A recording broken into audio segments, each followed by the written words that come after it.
Secretary of State for Scotland, Christine Jardine. Number one, please, Mr. Speaker. Minister.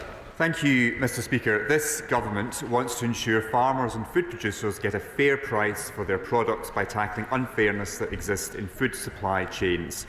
We're currently pursuing contractual reform in the dairy and pork sectors and have launched a new review of the egg sector. This will ensure resilience and fair supply chains across the country. Christine Jardine. Thank you very much. My constituents in Edinburgh West, like so many others across the country, are finding it, however, increasingly difficult to source affordable, nutritious food. The situation has been made worse by flooding in Scotland and international pressures like the war in Ukraine, energy prices and Brexit. There are enterprises like Lauriston Farm in my community which can provide good local food. What is the government doing to support projects like that, and also to offset the impact on our food producers of recent flooding? Minister. I recognise the points that the Honourable Lady makes in terms of the pressures on the food supply chain. The UK Government is closely monitoring the impacts of the flooding caused by storms on the agricultural sector and working with the Environment Agency to resolve that. Now, DEFRA can provide financial assistance to the farming sector to cover uninsurable losses incurred as a result of exceptional flooding by activating the Farming Recovery Fund. I would encourage the Honourable Lady to contact my colleague, the Honourable Member for Keighley, the excellent new Minister for Water at DEFRA, for more information. I now come to Shadow Minister. Welcome to position. Thank you, Mr. Speaker. It's a pleasure to be here, although I have to say there wasn't particularly stiff competition for the role from Scotland. Mr. Speaker, inflation may be slowly coming down, but food inflation in Scotland still stands at more than 10%, forcing families to choose between being able to eat or heat their homes, or, in the case of the increasing levels of destitution, neither. Thousands of people in Scotland are turning to food banks not as a one-off last resort, but as a means of getting by week after week. It's clear both our governments should be working together much better to tackle this. So what specific steps will the Minister take to work with the Scottish Government and the food industry to ensure food prices do not continue to rise at unaffordable rates? And does he really believe that the autumn statement will give families any confidence that the Government understands how difficult it is for people in Scotland right now? Minister. Thank you, Mr. Speaker, and I welcome the Honourable Member to his new position. I recognise the points he makes about stiff competition, but nonetheless I very much welcome him to his position. This Government is absolutely committed to tackling the rising prices that households are facing, which is why the Prime Minister has an absolute focus on reducing the levels of inflation. But he is right, both governments should be working together to alleviate pressures on household budgets.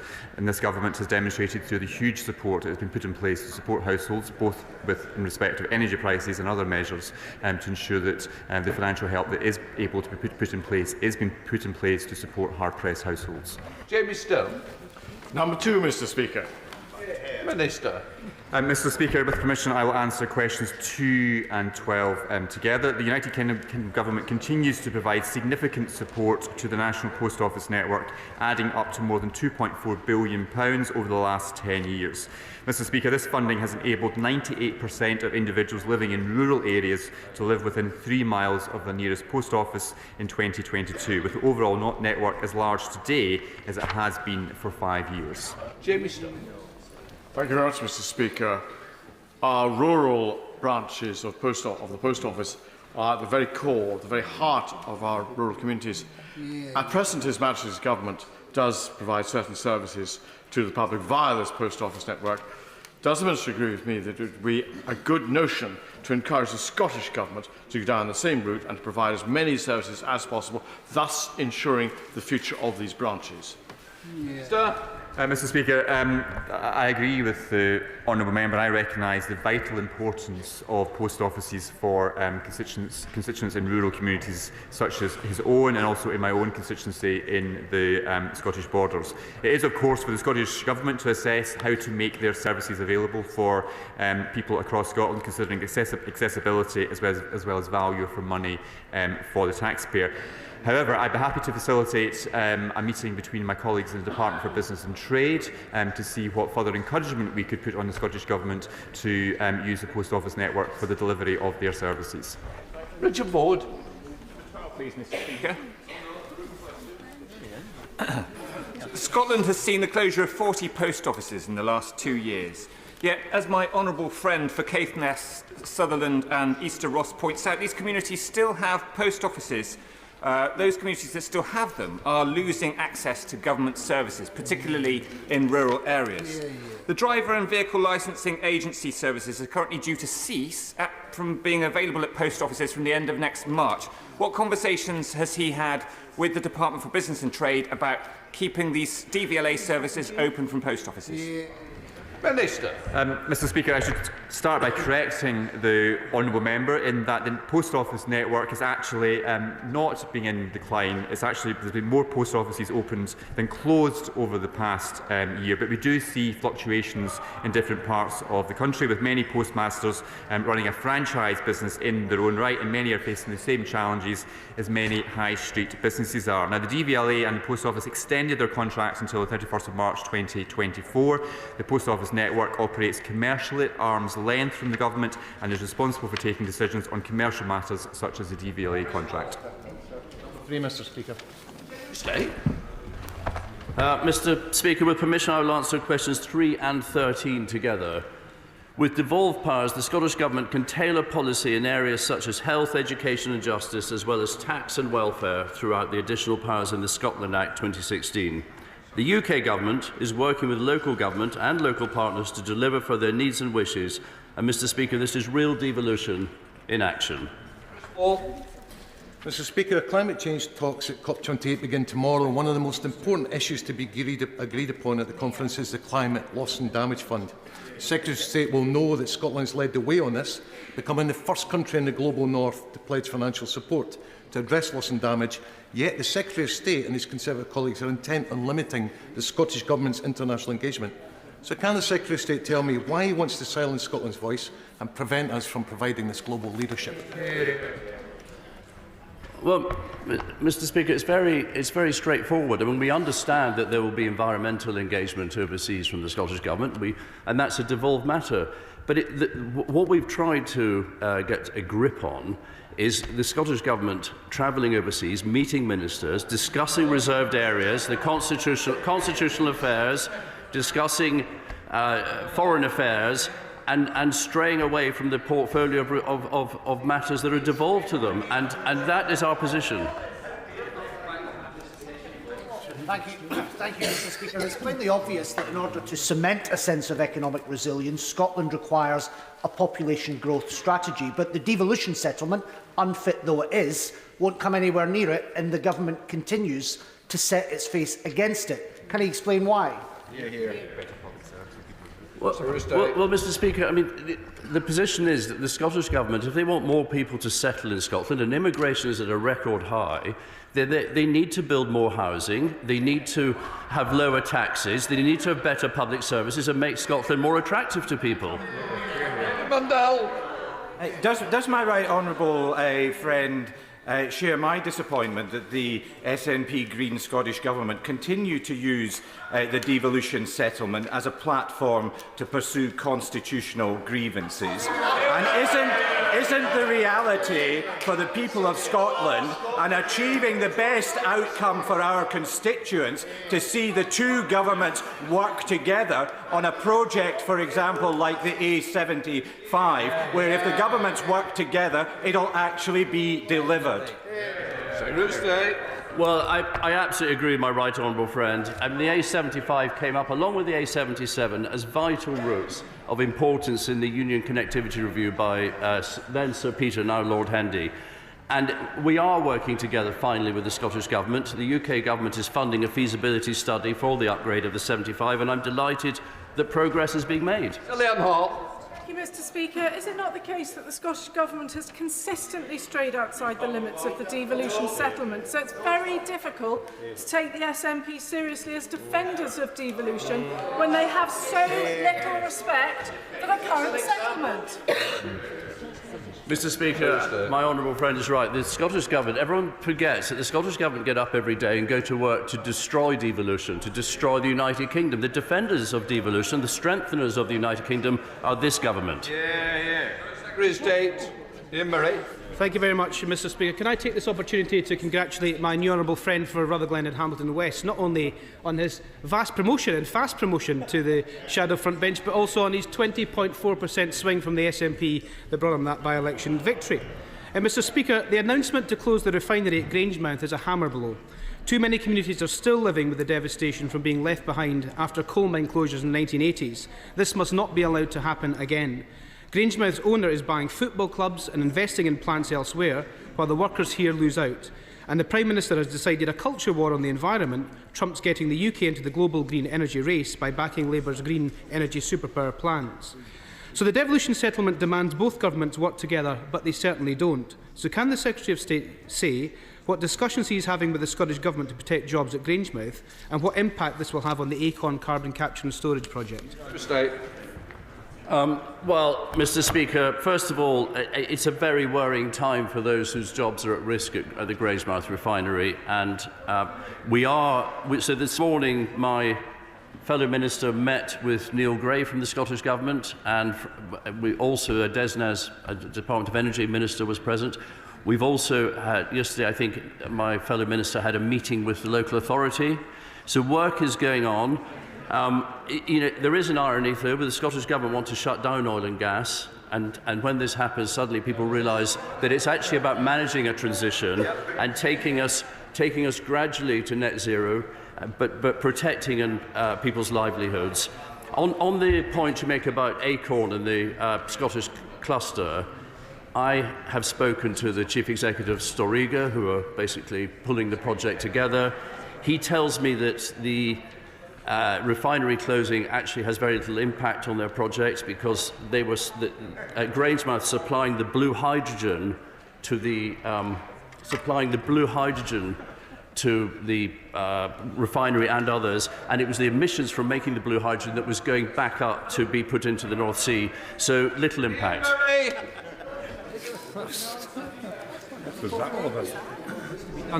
Mr Speaker, it's the 25th anniversary of the Scottish Parliament next year, one of this Labour Party's proudest achievements, but recently it's been riven with failure and scandal, from 1 in 7 on NHS waiting lists and ferries to iPads and camper vans. But much has been made as to the dual role of the government-appointed Lord Advocate, who sits in the Scottish Cabinet while presiding over prosecutions in Scotland. Can I ask the Secretary of State what discussions he has had with the Scottish Government on Anna Sarwar's idea to have the dual role of Scotland's top law officer split to maintain the separation of powers between the Government and the judiciary? Secretary of State. Well, Mr Speaker, as my honourable gentleman will know, the Director of Public Prosecutions in England is appointed by a panel, and there is, therefore, it removes risk of perceived interference by government. Many of our learned friends have expressed their concern to me at the current structure in Scotland and the closeness between the judiciary and the government. And what I would say is that I find their concerns understandable, and I would also say that it's vitally important that the public perception is that the prosecution service is seen to be very, very independent from government. The Select Committee speak with Sharp. And I'm sure the Secretary of State would agree with me that his mission to constrain and to bypass the Scottish Parliament has been an absolute disaster for devolution, with the relationships across the whole of the UK never being at such a low level. Will he acknowledge that his version of aggressive unionism has utterly failed, and as he is leaving his office, will he now pledge to abandon it entirely? Secretary of State. Well, I'm not entirely sure what I've done that's been a failure, to be honest. Mr Speaker, this is the government that protects devolution. We are protecting the settlement, and if he refers to, for instance, the Section 35 order I used, that was in the Scotland Act in 1998. It was voted for at the time by SNP MPs, and it's there to protect devolution when a devolved administration legislates in GB or UK matters. Martin Day. Or Secretary of State. Mr Speaker, the UK Government has no intention of devolving legislative competence for employment rights to the Scottish Parliament.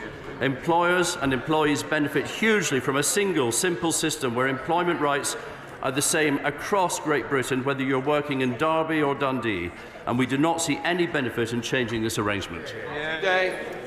devolution of employment law is supported by the STUC, the TUC, by workers' rights group, by a majority in the Scottish Parliament, by the public. It would benefit workers by having their governments compete to give them better rights, prevent a race to the bottom. What's not to like? So why won't his government consider it? Thursday. Well, I refer the honourable gentleman to my original answer, which is we believe that it's right that you have a simple system that works across the United Kingdom, whether you are, as I said, in Derby or in Dundee. Sir Oliver Hill. The Secretary of State agree with me that to have different employment laws either side of the border would be, or between the two nations, would be a mistake, because it would increase the regulatory burden on companies, and it would also deprive the companies of Britain, deprive them of the excellent tribunal system which we have. So the answer, Mr. Speaker, is I completely agree with my honourable friend, and he makes absolutely the right arguments. Liz Chapman. Mr. Speaker. Thursday. With permission, Mr. Speaker, I will answer questions 5, 11 and 14 together. The United Kingdom Government has introduced a single, flexible immigration system which works in the interests of the whole United Kingdom. A separate visa system would create an economic migration border between Scotland and the rest of the UK, which would be harmful for employers and far less attractive for workers. Liz Chapman. Mr. Speaker. Last week, the CBI conference raised the serious issue of the lack of people to do vital jobs we need done, especially in hospitality and food production. Both the Fraser Fallon Institute and the Highlands MSP, Kate Forbes, have suggested localised worker visa solutions to boost the economy. Why is the Secretary of State not listening to these smart voices, and why is he not acting in the best interest of the Scottish economy? Well, Mr. Speaker, because we have a specific Scottish shortage occupation list for shortages, and that gives us flexibility. The salary rate is set at £20,960, and we believe that is the best way for those stakeholder bodies to make the representations to the Home Office to add those to the shortage occupation list. Brendan O'Hara. Thank you, Mr. Speaker. 5 years ago, the Migration Advisory Committee said that the current system was failing remote communities. Recently published figures show that my Argyll and Bute constituency is suffering further depopulation, with the town of Rothesay in the Isle of Bute being particularly badly affected. But despite the overwhelming evidence to the contrary, this government still insists that the current system delivers for all parts of the UK. So could the Secretary of State explain, how does a one-size-fits-all policy, simultaneously catering for the vastly different needs of densely populated urban areas and Argyll and Bute, deliver equally for both? Well, Mr. Speaker, Argyll and Bute is a beautiful part of the United Kingdom. But what it lacks is infrastructure, what it lacks is public services, what it lacks is affordable housing, because the Scottish Government have failed in all those areas. But what it also has, with the rest of Scotland, is it has the problem of being the highest tax part of the United Kingdom. And that is the problem the Scottish Government have to address. Deirdre Black. Mr. Speaker, the UK Government said that post-Brexit domestic employment would fill labour gaps. But the Executive Director of UK Hospitality Scotland has said that the gaps left by excluding EU workers have not been filled, with huge numbers of specialist vacancies left, such as chefs and managers. When will this government accept reality and stop destroying Scotland's economy in the name of a purist Brexit ideology? Well, I think the honourable lady lives in a parallel universe. We have the highest net migration to the UK since records began, far higher than when we were in the EU. As I say, if you want to attract people to Scotland, stop making it the highest tax part of the United Kingdom. Foster. Oh, thank you, Mr. Speaker. The Secretary of State has correctly identified there's some who want to use immigration policy to enforce a hard border between England and Scotland as part of their aims to break up this union. But would he agree, and in his assessment did he identify, that what we need to do is make sure that immigration policy is not used as an alternative to offering the type of rewarding packages key workers deserve? Yeah, absolutely, Mr. Speaker. We are one United Kingdom. We have no physical border. It is important that we treat immigration across the whole United Kingdom and give everyone equal opportunity. We now come to Tommy Shepherd, SNP spokesperson. Thank you, Mr. Speaker. Let's be clear here. We are talking about the administration of work permits for people from overseas who wish to work in Scotland on a temporary basis.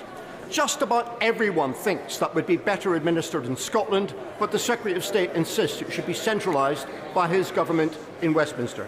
His argument would be plausible if the UK could demonstrate that it is doing well with managing the migration service. But given the catastrophe that is the UK immigration system, when is he going to wake up and realise this would be better done in Scotland by the people who live there? Well, Mr. Speaker, I would point the honourable gentleman to the Seasonal Agriculture Workers Scheme. 45,000 people with the ability to flex it up to 55,000, and those people come and work on a flexible system across the United Kingdom, and it's been proved to be a huge success. Miss Shepherd. Mr. Speaker, he is standing against everyone here, against experts, against academics, against representatives of industry, and even against the people of Scotland themselves, 28% of whom only think immigration is too high, and more than 6 out of 10 think it would benefit the country. So when is he going to stop being the Secretary of State against Scotland and be the Secretary of State for Scotland? Well, it's very good that you're getting your lines written by Mike Russell, but listen, and it's an old one. It's an old one, and it's not a very good one. The reality is Scotland is the highest tax part of the United Kingdom. That is not attractive for people to work there. We have the highest ever net migration.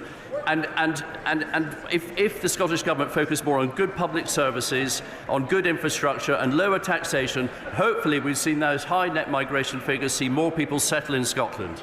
Neil Hanby. Number 7, Mr. Speaker. Minister. Thank you, Mr. Speaker. Carbon capture, utilisation and storage is a vital component of our journey to net zero. The ACORN project represents a huge opportunity for the north east of Scotland. As you would expect for any multi-billion-pound project, due diligence must now be followed. Neil Hanby. Thank you, Mr. Speaker. Under Westminster rule, Bathgate, Linwood, Methil and Irvine are all no more. Grangemouth now risks being added to that sorry list, and with it hope for it developing carbon technologies. The Minister's quick to attack a Scottish Government with limited powers, but responsibility for the robbery and ruination of Scotland's energy sector and the continued denial of substantial funding for carbon capture rests squarely with the UK Government.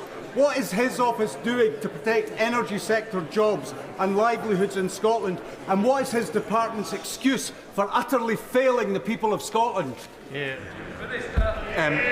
Mr. Speaker, I had the pleasure of meeting the Cabinet Secretary from the Scottish Government this morning, together with the leader of the Falkirk Council, to discuss the situation at Grangemouth, and we are working together, both governments, Scottish Government, UK Government, working in hand to protect as many of the jobs as we possibly can.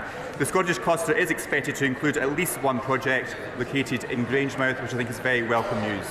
Next, Speaker. Thank you, Mr. Speaker, and I very much welcome this question. Very timely, given it's National Tree Week. Reforestation is a crucial part for us all to reduce carbon emissions and improve biodiversity across the country. Although this policy is devolved, the United Kingdom Government continues to work with the devolved administrations to deliver the UK-wide change in tree planting and establishments. Slade Saxby. Thank you, Mr. Speaker. Conifers, which are the main species planted for productive forestry, account for just under half of the UK woodland area.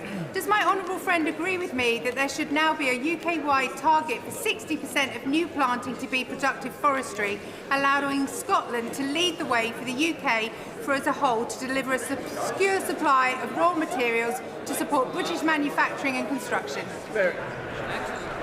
Well, I thank my honourable friend for that excellent question. There are high ambitions across all of the United Kingdom to increase forestry planting. I agree with my honourable friend that we must secure a steady supply of the raw materials needed to support British construction and manufacturing industries. Jim Shannon.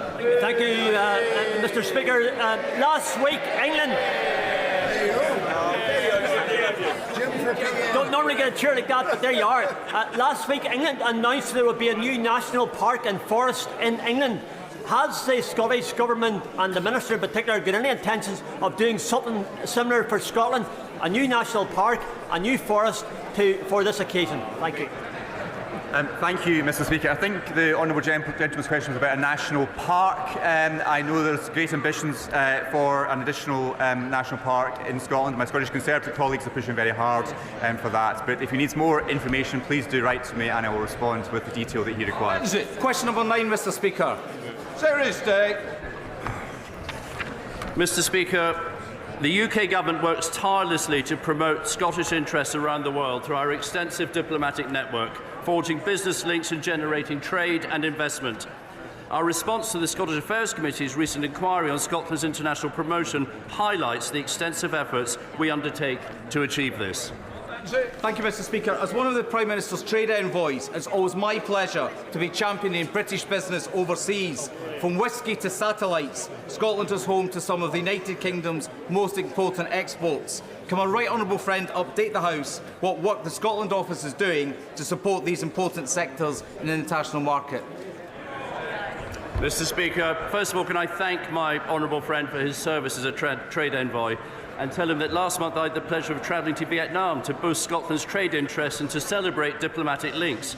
Vietnam, it already offers huge opportunities for Scottish businesses, and in light of the UK's recent joining of the CPTPP, easy for you to say, Mr. Speaker, I am keen to highlight further trading opportunities for Scottish businesses in the Indo-Pacific region. Final question, Patrick Reddy. I wonder if the Secretary of State could just clarify what he was saying earlier on. Does he think that it is legitimate for Scottish Government ministers to be able to travel overseas to promote the work of the Scottish Government?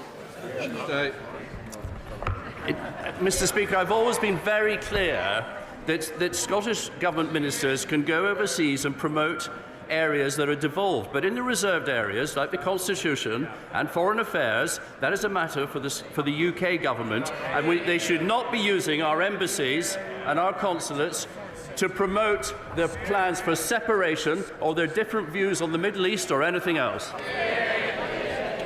Before we come to PMQs, may I remind members of an important courtesy that we should all observe, that is giving notice to colleagues if we are visiting their constituencies on official business. I've got to say, colleagues in Lancashire ought to think about when they're going to others, and just to let people know when you are going there. I believe this did not happen. I've heard of a number of examples in other areas where this discourteous way to colleagues is not acceptable.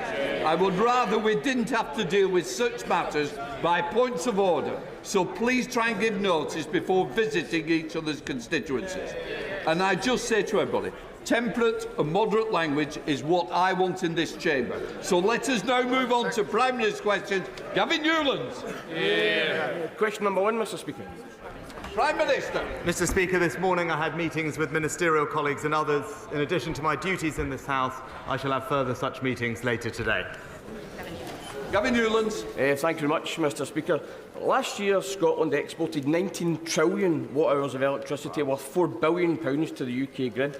Yet not only do Scottish generators pay the highest grid connection charges in Europe, Scots pay amongst the highest standing charges, whilst London is by far the lowest. Our heating and lighting is switched on a lot earlier and off a lot later than the south of England. So should Scottish households be forced to shiver in the dark this winter to subsidise the richest part of the UK? Prime Minister. Well, Mr. Speaker, as the honourable member will know, standing charges are a matter for Ofgem, the independent regulator.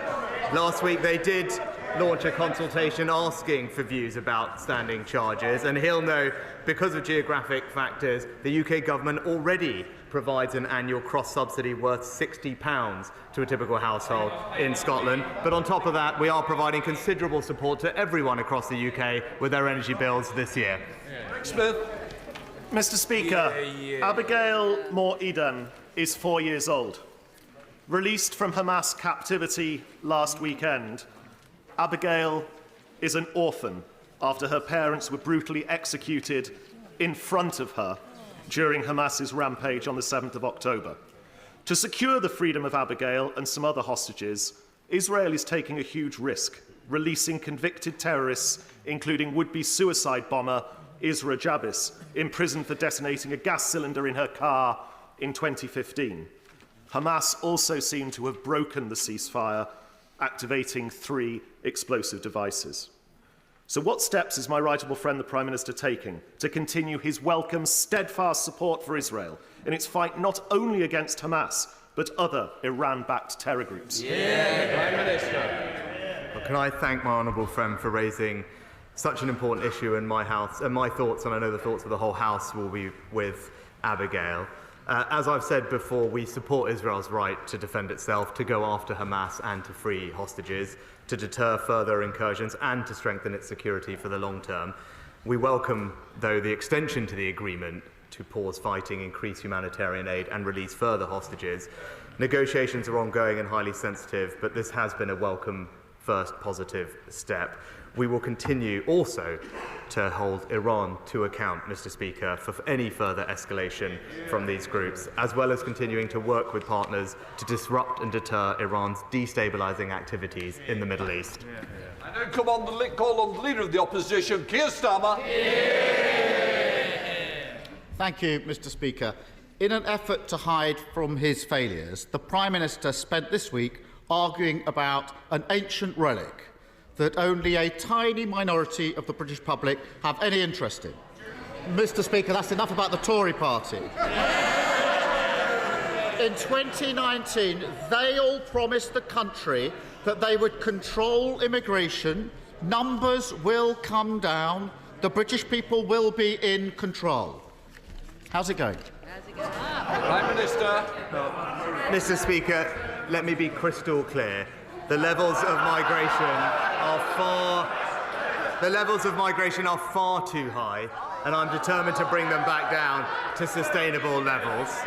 That's why we've asked the Migration Advisory Council to review certain elements of the system. We're reviewing those findings and we'll bring forward next steps. But earlier this year, we announced the toughest action ever taken to reduce legal migration. The effects of that action are yet to be felt, that will impact 150,000 student dependents, and forecasts show that migration is likely to drop as a result. But all we've heard up until this moment from the honourable gentleman on this topic is a secret backroom deal with the EU that would see an additional 100,000 migrants here every year. Mr. Speaker, never mind the British Museum, it's the Prime Minister who's obviously lost his marbles.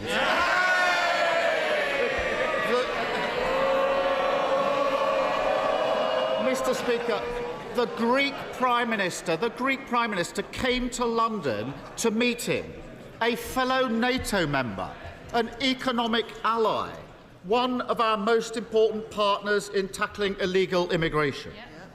But instead of using that meeting to discuss those serious issues, he tried to humiliate him and cancelled at the last minute.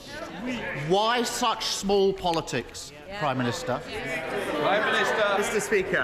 Speaker, of course, we're always happy to discuss important topics of substance with our allies, like tackling illegal migration or indeed strengthening our security. But when it was clear that the purpose of a meeting was not to discuss substantive issues for the future, but rather to grandstand and relitigate issues of the past, it wasn't appropriate. But furthermore, when specific commitments and specific assurances on that topic were made to this country and then were broken, it may seem alien to him, but my view is when people make commitments, they should keep them. Mr. Speaker, I discussed with the Greek Prime Minister the economy, security, immigration. I also told him we wouldn't change the law regarding the marbles. It's not that difficult, Prime Minister. The reality is simple. He has no plan on boat crossings, and migration is at a record high. His policy is that companies can pay workers from abroad 20% less than British workers. That has contributed to those record-high immigration levels, hasn't it? Prime Minister. Mr. Speaker, he talks about the boat crossings. He's failed to notice illegal boat crossings are down by a third this year, Mr. Speaker, thanks to every one of the actions that we've taken that he opposed every single time they were raised. But look, Mr. Speaker, no one will be surprised that he's backing an EU country over Britain. Just this last week he was asked, he was asked which song best sums up the Labour Party. What did he come up with? Well, Mr. Speaker, he showed his true colours and chose Ode to Joy, literally the anthem of the European Union. And he will back Brussels over Britain every single time. So let me get this straight. The Prime Minister is now saying that meeting the Prime Minister of Greece is somehow supporting the EU instead of discussing serious issues. He's just got dug further into that hole that he's made for himself. And ever, rather than deal with the facts, he's prosecuting his one-man war on reality. And that reality is stuck. Under this government, a bricklayer from overseas can be paid £2,500 less than somebody who's already here. A plasterer, £3,000 less. An engineer, £6,000 less. The list goes on. It's absurd. Labour would scrap his perverse wage-cutting policy. Why won't he?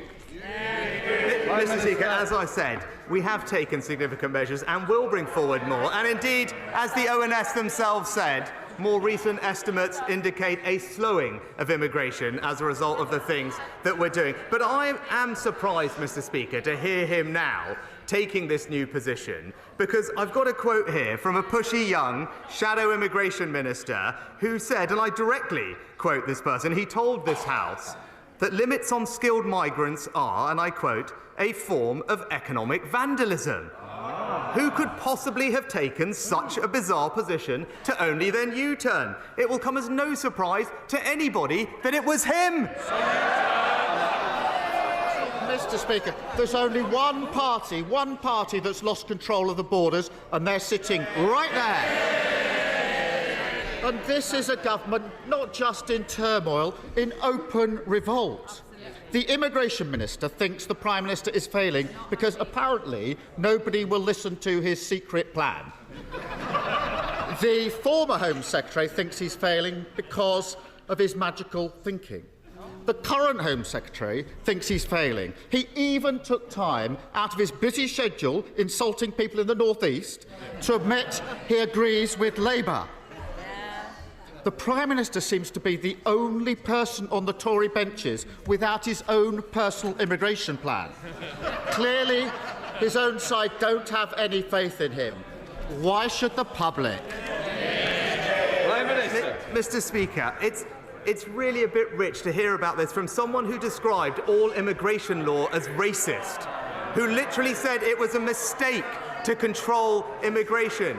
We have taken steps and we will take further steps, which is why recent estimates of immigration show that it's slowing. It's why next year the immigration health surcharge will increase by over 2/3. It's why immigration fees are going up by up to 35%. But, Mr. Speaker, one of his own members of his front bench said that having a target isn't sensible. Right? It's no surprise, Mr. Speaker, to have people like this, because this is the person, Mr. Speaker, while we're taking all these measures that he opposed, this is the person who stood on a platform and promised to defend free movement. On their watch, migration has just trebled and is giving the House a lecture about targets. He's lost in La-La land. There can be few experiences more haunting for the members opposite than hearing this Prime Minister claim that he's going to sort out a problem. First, he said he'd get the NHS waiting list down. They went up. Unabashed by that, he said he'd get control of immigration. It's gone up. Following that experience, he turned his hand to bringing taxes down. And, would you believe it, the tax burden is now going to be higher than ever. It is ironic that he's suddenly taken such a keen interest in Greek culture when he's clearly become the man with the reverse Midas touch. everything he touches turns to... maybe the Home Secretary could help me out here. Rubbish. So will the Prime Minister do the country a favour? We'll have to check the tape again, Mr Speaker, I think. So will the Prime Minister do the country a favour, warn us what he's planning next, so we can prepare ourselves for the disaster that will inevitably follow? Mr Speaker, at the beginning of the year we said, Mr Speaker... Prime Minister. Mr Speaker, at the beginning of the year we said we would halve inflation, and this government has delivered, easing the burden on the cost of living for families everywhere. But we know his plans, Mr Speaker, all the way through that. What did he do? Back inflationary pay rises. He talked about welfare, no controls for welfare, and borrowing £28 billion a year that would just make the situation worse. He mentioned tax, Mr Speaker. Just this past week we've delivered the biggest tax cuts since the 1980s for millions of people and businesses, increased pensions and benefits, and this week secured £30 billion of new investment for this country. So he can keep trying, Mr Speaker, to talk... Can I just say to the Shadow Foreign Secretary... order! Just a little bit quieter, please. I want to hear. Right, Manchester. Thank you, Mr Speaker. The government has rightly responded to the shocking and unacceptable rise in anti-Semitism, and we saw extra funding in the autumn statement. I note that 44% of religiously aggravated motivated offences last year were against the Muslim community. Yet there was no funding in the autumn statement to deal with Islamophobia. The government's independent advisor role for Islamophobia has been left vacant for over 1 year. The Prime Minister knows we discussed these matters over a year ago, yet no action has taken place. Prime Minister, enough is enough with regards to tackling anti-Muslim hatred. Will the government now finally take action? Mr Speaker, we won't tolerate anti-Muslim hatred in any form and expect it to be dealt with wherever it occurs. I actually recently met Tal Mama, a service that provides support to victims of anti-Muslim hatred, who we have, in fact, supported with over £6 million of funding since its inception, and we're in regular dialogue with them. We have also, Mr Speaker, doubled the funding for protective security measures through the Protective Security for Mosque scheme, and will continue to do everything that we can to keep our Muslim community safe. Leader Stephen Flynn. Mr Speaker, in good news for kids this morning, it was snowing in Aberdeen, and when they looked out of the kitchen window, they would have been filled with delight. But for their parents, many of them who looked out the kitchen window this morning would have been filled with dread. Dread knowing that they simply can't afford to pay their energy bills. So in that context, can I ask the Prime Minister, does he regret offering no financial mechanism whatsoever towards families this winter? Minister. Mr Speaker, that's simply not right to say that there isn't support for families this winter. There's been considerable support this year for energy bills, and this winter pensioner households, for example, will receive up to £300 alongside their winter fuel payment, because they're some of the most vulnerable households, and it's right that they get that support at a difficult time. Stephen Flynn. Mr Speaker, I appreciate it's difficult for the Prime Minister to empathise when he quite clearly can't understand. But to be clear to both him and indeed the whole House, this isn't a matter of energy production. Scotland produces 6 times more gas than we consume, and around 2/3 of our electricity already comes from renewable resources. This is a consequence of decades of failed energy policy here in Westminster. Now, those of us on these benches, we believe that Scotland's energy wealth and our energy resource should benefit the people of Scotland. Why doesn't he? Mr Speaker, the entire energy grid infrastructure in this country is integrated, which brings benefits to people in every part of our United Kingdom. But when it comes to supporting people with energy bills, Mr Speaker, that's why earlier this year we increased benefits at the highest rate on record. It's why we've provided cost of living payments worth £900 on top of regular support. And it was right, Mr Speaker, not to wait till the last moment to give people that support. We gave it to them earlier this year so they would have the security security they need going into winter, and as I said, on top of the money for pensioners, and when there are cold snaps, we have cold weather payments that kick in, and the Warm Homes discount providing an extra £150 to the most vulnerable households. All of that is the most considerable action taken by any government to help people with their energy bills. The £400 million redevelopment of Kettering General Hospital is the #1 investment priority for local residents. The first part of this is a £50 million new energy plant to power the expanded and improved hospital.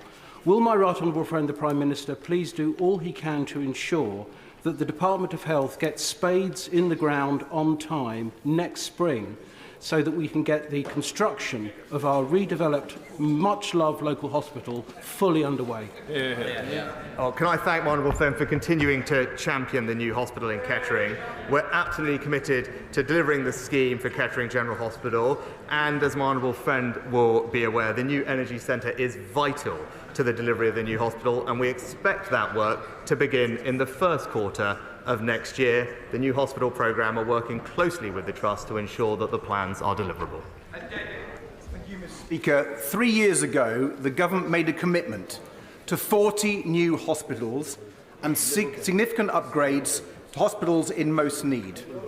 But today, many schemes are badly delayed. The Royal Berkshire, stuck at the development stage with not a single pound transferred for construction. Harrogate Hospital, still waiting on £20 million for urgent upgrades after RAC was discovered. And there are 25 more schemes, Mr. Speaker. So will the Prime Minister explain why his government is happy to let patients, doctors and nurses suffer for years in such unfit and unsafe conditions? Mr. Speaker, we are delivering 40 hospitals by 2030. Good progress is already being made, and that programme is being backed by over £20 billion of investment. 3 schemes are already open, 2 are opening this year, and 16 are in construction or work has begun to prepare the site. It is absolutely right, though, within that we prioritise RAC hospitals as part of that. That required a reprioritisation, but that was the appropriate thing to do to ensure safety. But all patients and staff are already benefiting from some of the improvements that we've made, which comes on top of the largest capital programme for the NHS in its history, rolling out community diagnostic centres, urgent treatment centres and surgical hubs right across the country. Sarah Dines. Thank you, Mr. Speaker.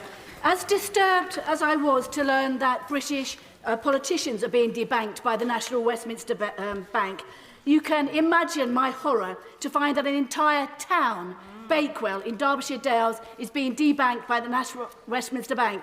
And in the whole of Derbyshire Dales and the Peak District, there's not a bank left. Can you share my concern, please? Will my right honourable friend share my concern that as we are the major shareholder, that the National Westminster Bank are ignoring my vulnerable, elderly people and also my businessmen? It's a big, thriving market town. Well, Mr. Speaker, my honourable friend is right that all customers, wherever they live, should have appropriate access to banking and cash services, which is why we've legislated to protect access to cash, and the FCA has issued guidance which seeks to ensure that branch closure decisions treat customers fairly. I know there's been an assessment about access to cash in her area, and the financial services sector will provide a new cash deposit service for her community, and also everyone can access the post office for regular banking services. Thank you, Mr. Speaker. Yesterday, Cancer Research's UK manifesto, Longer, Better Lives, set out a roadmap to save 20,000 lives a year by 2040. Research is key to this, and they've identified a funding gap of over £1 billion. Cancer Research UK have told me that excluding research funded by industries, charities fund 62% of cancer research compared to the government's 38%. Is the Prime Minister ashamed of this, and what is he going to do to address this gap? Mr. Speaker, of course the government must do more to continue preventing cancer deaths in our country. That's why we're focused on fighting cancer on all fronts: prevention, diagnosis, treatment, research and funding. Crucially, cancer is now being diagnosed at an earlier stage more often, with survival rates improving across all types of cancer, including the most common cancers. And through our treatment record, we are rolling out community diagnostic centres everywhere to ensure that we can reach those people as quickly as possible. David Mundell. Thank you, Mr. Speaker, and can I thank you on behalf of the All-Party Group on HIV/AIDS for hosting today's reception to honour the incredible contribution that Sir Elton John has made to the fight against AIDS. I very much welcome today's announcement of further funding for HIV, hepatitis B and C opt-out testing in hospital emergency departments as a critical step in fighting these diseases, and ask the Prime Minister to join with me, and indeed I'm sure the whole House, in praising Sir Elton and his AIDS Foundation for pioneering this work. Well, Mr. Speaker, Sir Elton John has been a powerful voice for change in the UK and the world, and through the brilliant work of his foundation, he's raised awareness of HIV, reduced stigma and saved lives, and I'm very pleased that this will be celebrated tonight at the HIV All-Party Group event. And ahead of World AIDS Day on Friday, I'd also like to reaffirm this government's commitment to ending new transmissions within England by 2030. And I know my right honourable friend, the Secretary of State for Health, will have more to say about the expansion of our recent pilot initiative on screening at tonight's event. Jones. Thank you, Mr. Speaker. Pearl Melody Black was 22 months old when a car rolled off a private drive onto a highway and hit a wall that fell and killed her while she was holding her daddy's hand. The parents, my constituents Gemma and Paul, South Wales Police and the CPS were all frustrated that no charges could be brought in the case due to a loophole in the law. My 10-minute rule bill sought to amend the 1988 Road Traffic Act, but that fell as it didn't get parliamentary time. I know that colleagues across the House have similar issues, so can I ask the Prime Minister would he meet with me and my constituents to assist in finding a way forward? I'm incredibly sorry to hear about Pearl, and my thoughts, I know the whole House's thoughts will be with Gemma and Paul. I will make sure that the honourable member gets a meeting with the relevant minister on the legislation as quickly as possible. Nikki Aiken.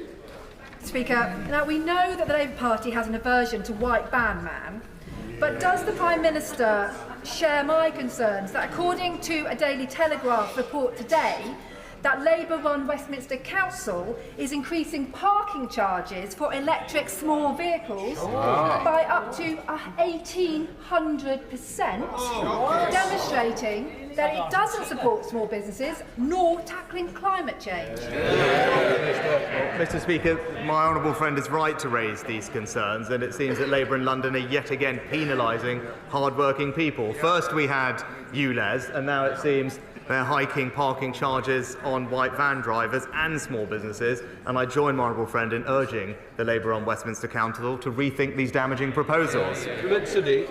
Thank you, Mr. Speaker. I quote, "Rishi thinks, just let people die and that's okay." This was reportedly the view of the Prime Minister of COVID during late 2020, as recorded by the then Chief Scientific Advisor in his diary. This came to light last week in the COVID inquiry, and I was shocked that Downing Street didn't categorically deny it. So could I ask the Prime Minister today, how is it that people who were closest to this issue, who he worked with day in, day out, at the top of government, how on earth did these people get the impression that the Prime Minister was okay with people in our country dying? Minister, I think he's got the question, Prime Minister. Mr. Speaker, as the honourable lady knows, there is an ongoing inquiry into COVID, and it's right that that process followed, and I look forward to providing my own evidence. But if she had taken the time to actually read the evidence submitted to the inquiry, she will have seen that the person she mentioned, the Chief Science Advisor, confirmed that he did not hear me say that, and that's because I didn't. Sir John Hayes.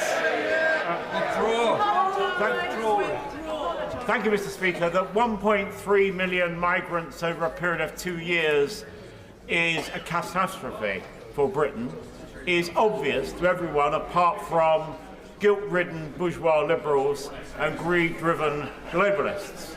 So, given that the same kind of people are stymieing the Prime Minister's Stop the Boats campaign, will he bring urgent measures forward to deal with legal migration?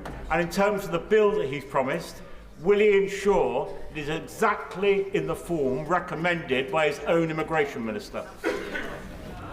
Well, Mr. Speaker, I'm pleased to have the honourable gentleman's advice and support as in all our measures to tackle both legal and illegal migration. As I said, we are reviewing the recommendations of the MAC and will be bringing forward measures on top of the very significant restrictions that we've already announced on student dependence. And when it comes to stopping illegal migration, I've been crystal clear. We will bring forward legislation that makes it unequivocally the case that Rwanda is safe, and there will be no more ability of our domestic courts to block flights to Rwanda, and that's what our legislation will ensure. Melissa McGovern. Thank you, Mr. Speaker. In response to my friend for Stockton North last week, the Prime Minister claimed that the best way to stop children living in poverty is for them to have parents who work. But, Mr. Speaker, over 70% of poor children already live in a home where someone goes out to work. So I'll give him another chance.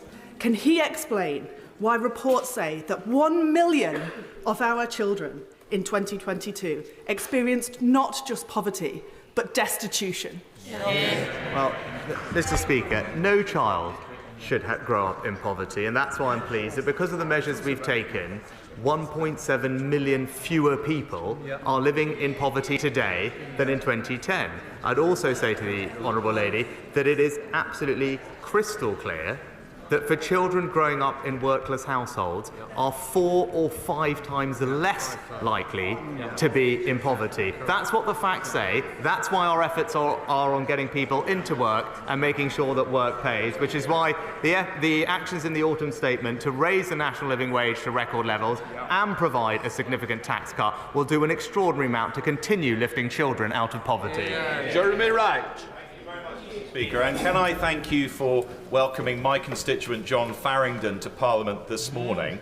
At 110 years of age, John is among my more experienced constituents, and I know he would want me to ask the Prime Minister to join us in thanking the staff of Covington Mill Care Home for looking after him so well. But can I also ask my right honourable friend, when John comes to Downing Street this afternoon, to try and find a moment or two to speak to him? It may be a useful conversation for those obsessed with the opinion polls, as I think it's fair to say John has some experience at surviving against the odds. Can I thank my right honourable friend for his question, and I very much hope I have a chance to meet John later on. And can I join with my right honourable friend in paying tribute to his care home for the incredible care that they provide him. It's great that he's here, and I'm sure everyone will enjoy meeting him later today. Sir Grant. Thank you, Mr. Speaker. The Prime Minister may already be aware from his colleagues of the exceptional contribution my constituent, Dr. Hudura, has made during a 30-year career in our health service. He may also be aware that for the last 6 or 8 weeks she's been frantic with worry about her 83-year-old mum who is trapped in Palestine with a number of family members with no way out. Will he agree to work with the Foreign Office and the Home Office during this time of some hope in the Middle East to find an urgent way to get vulnerable people, such as Dr. Hudura's mum, out of danger into a safe place of refuge while we can? Because once the ceasefire ends, so tragically will the chance of survival of too many people in Palestine.